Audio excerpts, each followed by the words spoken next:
how many people have no clue of who they are and what they're supposed to be doing? That's okay, that's why you're here. Because a lot of what I do, I work as a speaker and I also work as a coach. I work individually with folks and also I do group coaching. All the information is everywhere.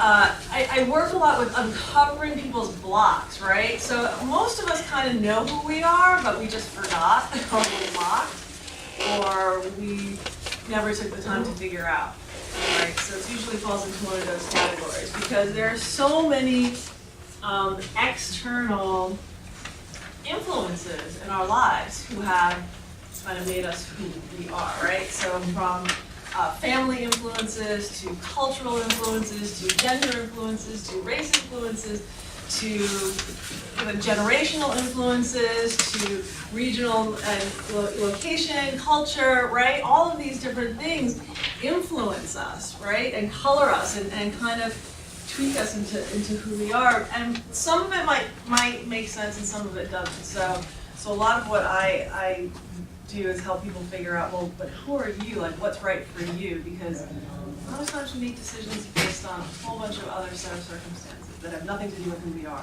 We're all unique individuals. We were born with a particular set of qualities, talents, passions, abilities, everything that makes you you, that you are absolutely 200% unique. And you've got something that you have something that she doesn't have, that I don't have, that you don't have, that you don't have, that you don't have. And so we all have something that we do that's really unique to us. And so it's a big puzzle, right? And we all have our piece to fit into that puzzle.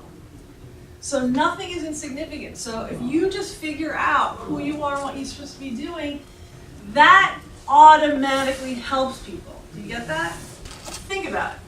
If everyone that you knew in this room, in this city, figured out who they are, what they're supposed to be doing with their life, and did it, think about how much more pleasant your subway ride would be, right? Think about crime levels, right?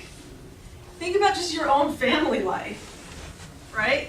So we all have responsibility to create, we have our own sphere of influence, right? As an international relations major. So, you have your own sphere of influence. So if you are peaceful, right? If you are content, if you're balanced, if you're whole, if you're doing your thing, look, nothing's ever going to be perfect.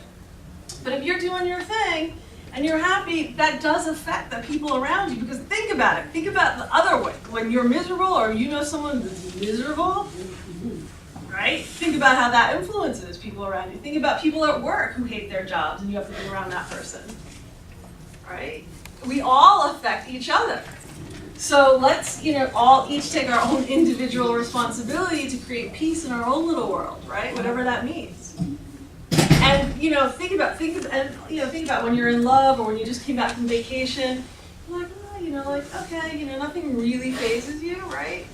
So we can generate that feeling more of the time rather than less of the time.